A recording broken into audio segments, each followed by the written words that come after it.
মুত্তাকিনদের এক নাম্বার বৈশিষ্ট্য হলো আল্লাযীনা ইউনফিকুনা ফিস সাররাই ওয়াদ দাররা। জোরে বলি সুবহানাল্লাহ। আল্লাহ বলতেছেন মুত্তাকিদের এক নাম্বার বৈশিষ্ট্য হচ্ছে তারা সচ্ছলতায় থাকুক আর অভাবে থাকুক, তাদের কাছে যখন দিনই কাজে হাত বাড়ানো হয়, অভাবীরা হাত পাতে, তখন তারা অকাতরে দান করতে থাকে। সুবহানাল্লাহ।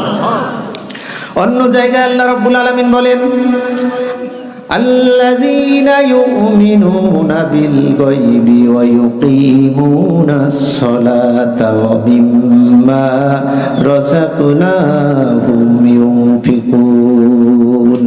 মুত্তাকিনদের বৈশিষ্ট্য হচ্ছে তারা নামাজ কায়েম করবে, যাকাত প্রদান করবে, আর কি করবে? তাদের যে রিজিক দেওয়া হয়েছে সেই রিজিক থেকে তারা খরচ করবে। সুবহানাল্লাহ বলেন। সচ্ছলতা মানে মানুষের যখন ভালো সুদিন থাকে, দেওয়ার ক্ষমতা থাকে, তখন তো সে দেবেই। দেবেন না? ক্ষমতা যদি থাকে দান করবেন না? দেখেন হযরত ওসমান জুন নুরাইন, তার দান কত বিশাল। সুবহানাল্লাহ। মসজিদে কুবা ইসলামের ইতিহাসে সর্বপ্রথম যে মসজিদ, সেই মসজিদের নাম কি? মসজিদে কুবা। নবীজি মদিনায় গেলেন, মদিনায় গিয়া যখন নামাজ নবীজির উপর ফরজ হলো, নবীজি মসজিদের প্রয়োজন অনুভব করলেন। হুজুর মসজিদ নির্মাণ করবে, জায়গা খুঁজতেছে। তো এক জায়গায় গিয়া একটা জায়গা হুজুরের খুব পছন্দ হয়েছে, কিন্তু ওই জায়গাটা একজন ইহুদির। বলেন কার? একজন ইহুদির। হুজুর ওই ইহুদিকে ডেকে বললেন যে আমি মসজিদ নির্মাণ করব, ইবাদতখানা নির্মাণ করব, তুমি তোমার এই জায়গাটা আমার কাছে বিক্রি করো। ইহুদি বললেন যে হুজুর আমার এই জায়গা আমি আপনার কাছে বিক্রি করব না। নাউজুবিল্লাহ। ভাইয়েরা আমার, বন্ধুরা আমার, আল্লাহর নবী বললেন ও ইহুদি, তোমার কাছে আমার আরজ হলো তুমি ইসলাম গ্রহণ করো। এটা হচ্ছে এক নাম্বার কথা। দুই নাম্বার কথা, যদি তুমি জায়গাটা আমার কাছে বিক্রি না করো, এই জায়গাটা আমি নবীকে দান করো, তুমি ইসলাম গ্রহণ করো, আমি নবী তোমাকে কথা দিয়া দিলাম কিয়ামতের দিন আমি নবী তোমাকে সাথে নিয়ে জান্নাতের মধ্যে জায়গা করে দেব। ভাইয়েরা আমার, ইহুদি বলল হুজুর আমারে মাফ করবেন, আমি এই জায়গা বিক্রিও করব না, এই জায়গা আমি আপনাকে দানও করব না। নবীকে অপমান করে পাঠায়া দিল। আল্লাহর নবী মন খারাপ করে চলে আসলেন। নবীজির মন খারাপ। আবু বকর বলেন হুজুর আপনার কেন মন খারাপ? হুজুর বলেন মসজিদের জন্য জায়গা খুঁজে পেলাম, জায়গা পছন্দ হয়েছে, কিন্তু জায়গাটা আমাকে দিতে চায় নাই। আবু বকর দৌড়ে গেছে, যাইয়া বলল আমার কাছে বিক্রি করো। ইহুদি বলল তোমার কাছেও জায়গা বিক্রি করব না। ওমর চলে গেলেন, ওমরকেও ফিরাইয়া দিল। সাহাবীরা এক এক করে যায় আর এক এক করে সাহাবীদেরকে ফিরাইয়া দেয়। হযরত উসমান রাদিয়াল্লাহু তাআলা আনহু তিনি ইয়ামেন থেকে ব্যবসা করে তিনি ফিরলেন। এসে দেখে আল্লাহর নবীর চোখে পানি। হুজুর আপনি কেন কাঁদেন? হুজুর বলে ওসমান মসজিদের জন্য জায়গা খুঁজে পেয়েছি, কিন্তু জায়গাটা বিক্রি করতে চায় না। ওসমান বলে হুজুর আপনি ওয়েট করেন, আমার জীবনের বিনিময় হলেও ওই জায়গা আমি আপনাকে এনে দেব। সুবহানাল্লাহ। ওসমান চলে গেলেন ইহুদির কাছে, যায়া বলতেছে নবীজির জায়গা পছন্দ হয়েছে, তুমি বলো এই জায়গার দাম কত? ইহুদি বলে এই অপেক্ষায় তো আমি ছিলাম। ইহুদি বলতেছে ওসমান এই জায়গার দাম হলো, তুমি এই আরবের শ্রেষ্ঠ ধনী, তোমার যত সম্পদ আছে সমস্ত সম্পদ যদি আমারে দিয়া দাও, তার বিনিময়ে আমি তোমার এই জমিটা দিতে পারি। সুযোগে সদ্ব্যবহার, বুঝেন নাই কথা? সুযোগ পাইছে, এখন সদ্ব্যবহার করতেছে। হযরত ওসমান বলেন আমার সমস্ত সম্পত্তি কেন, আমার জীবনটাও যদি চাও আমি নবীর জন্য আমার জীবনটাও দিয়ে দিতে রাজি। হযরত ওসমান বলে আমার স্থাবর অস্থাবর যত সম্পদ আছে সব সম্পদগুলো তোমাকে দিয়া দিলাম, আমি সমস্ত সম্পত্তির দলিল তোমাকে দিলাম, তুমি তোমার জায়গার দলিল দাও। উনি বলেন জায়গার দলিল দিল।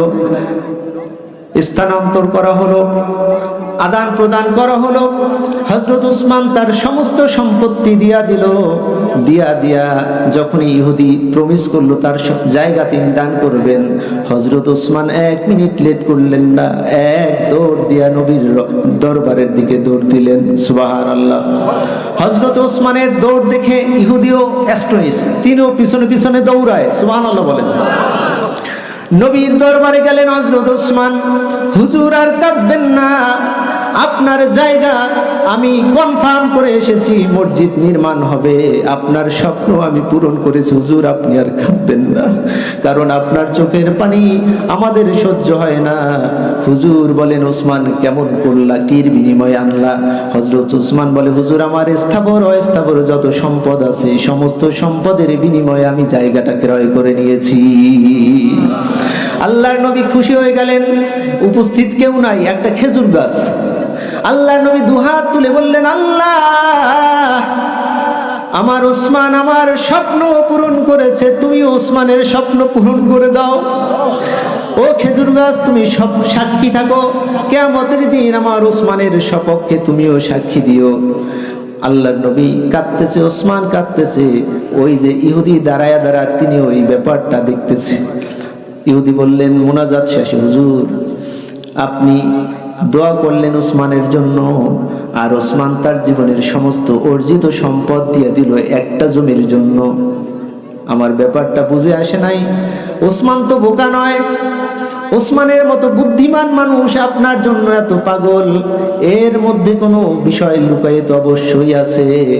আমি ইহুদি, হুজুর আমি আর ভুল করব না। এই যে ভাই উসমান, তোমার সম্পদ তুমি ফিরায় নাও, আমার সম্পদ আমি হুজুরকে নির্দ্বিধায় বিনা শর্তেই দান করে দিলাম। আর হুজুর আমি আর ইহুদি থাকবো না।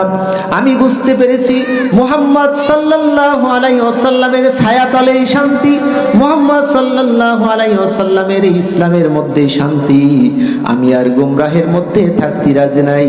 হুজুর আমারে পড়ায়া দেন লা ইলাহা ইল্লাল্লাহু মুহাম্মাদুর রাসূলুল্লাহ সাল্লাল্লাহু আলাইহি ওয়াসাল্লাম জিকির করেন লা ইলাহা ইল্লাল্লাহ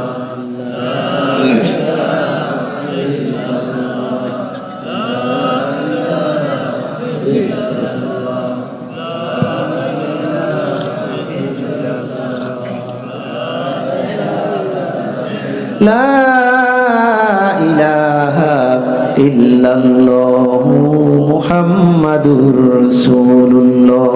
সকলে বলি সাল্লাল্লাহু আলাইহি ওয়াসাল্লাম। এটা হচ্ছে সচ্ছলতায় দান। এটা কিসের দান? মানে উসমানের সামর্থ্য ছিল, সে দান করছে, এটা সচ্ছলতার দান। এবার আসেন, আল্লাহ বলছেন অদ্দররা, যখন অভাবে থাকে তখনও দান করে কিনা মুত্তাকিরা, এর দৃষ্টান্ত সাহাবায়ে কেরাম দিয়ে গেছে। সুবহানাল্লাহ বলেন। বুখারী শরীফ, তিরমিজি শরীফ 3675 নম্বর হাদিস থেকে আমি বর্ণনা করি। সময়টা তাবুক যুদ্ধের সময়। কোন সময়? তাবুক যুদ্ধের সময়।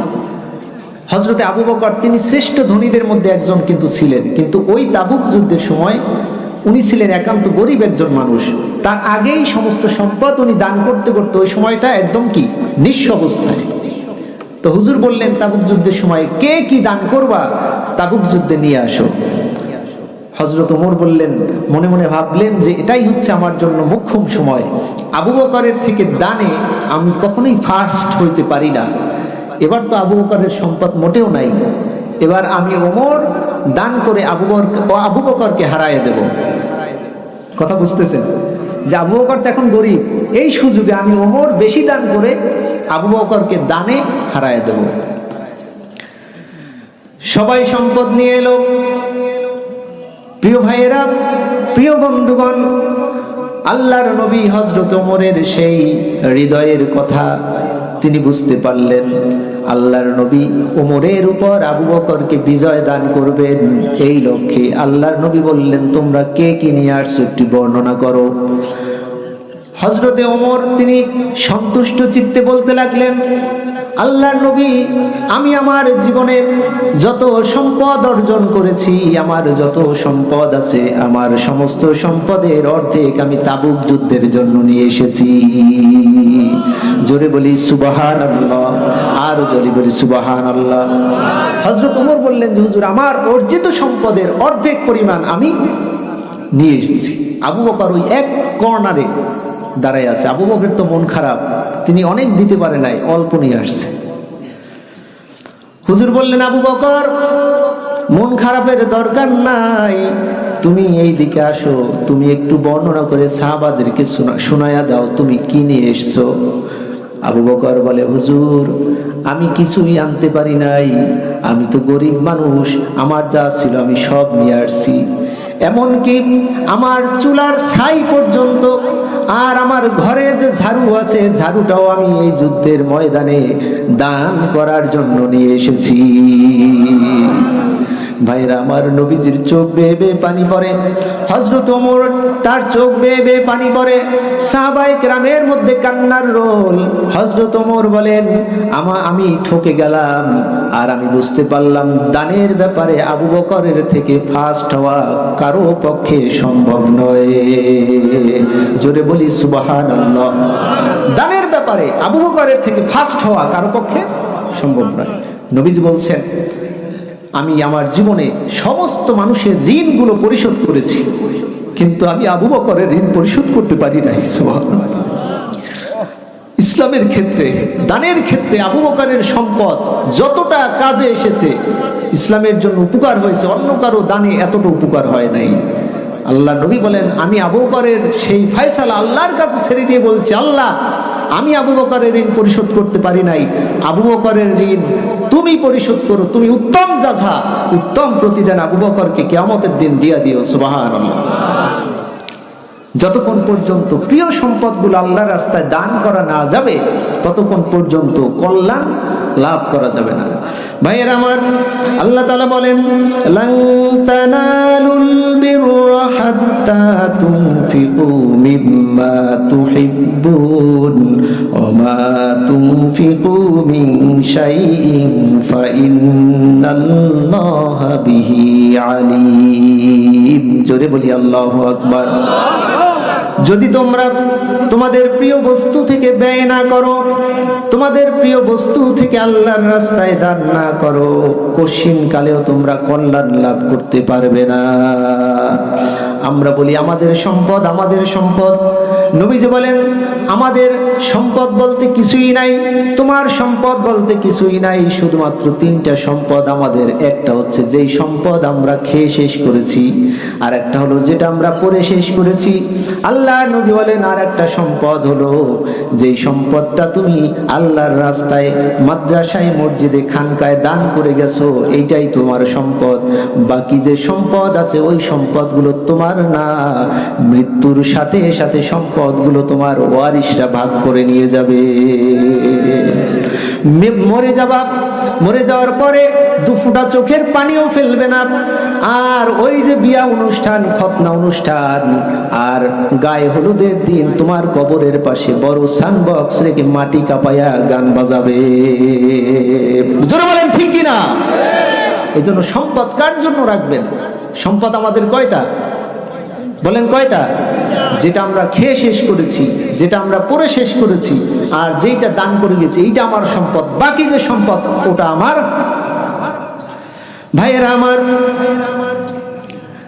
এখন যদি আমরা দান না করি, আল্লাহ রাব্বুল আলামিন বলেন, বান্দা যদি দান না করে, এমন একটা সময় আসবে মৃত্যুর পরে বান্দা আফসোস করতে থাকবে, আহারে কেন দান করলাম না। আল্লাহ রাব্বুল আলামিন বলেন, ওয়ানফিকু মিম্মা রাযাকনাকুম মিন ক্বাবলি আইয়াতিয়া আহাদাকুমুল মাউত ফায়াকুলা রাব্বি লাউলা আখরতানি ইলা আজালিন করিব ফাআসাদদাকা ওয়া আকুম মিনাস সলিহিন। জোরে বলি আল্লাহু আকবার। আল্লাহ বলে যে বান্দা দান না করে মরে যাবে, মৃত্যুর পরে তখন সে বান্দা আফসোস, আমি কেনই দান করলাম না, আমারে আরেকটু আবার দুনিয়ায় পাঠাও, আমি আবার একটু দান করে তোমার সন্তুষ্ট অর্জন করে আসি। কিন্তু সেই সময় কি দান করার সুযোগ থাকবে? আর পৃথিবীতে ব্যাক করার সুযোগ থাকবে? তাহলে আমরা বুঝলাম যে আমরা দান করব, এটা আমাদের মুত্তাকিনদের একটা বৈশিষ্ট্য। দান করা কাদের বৈশিষ্ট্য? মুত্তাকিনদের।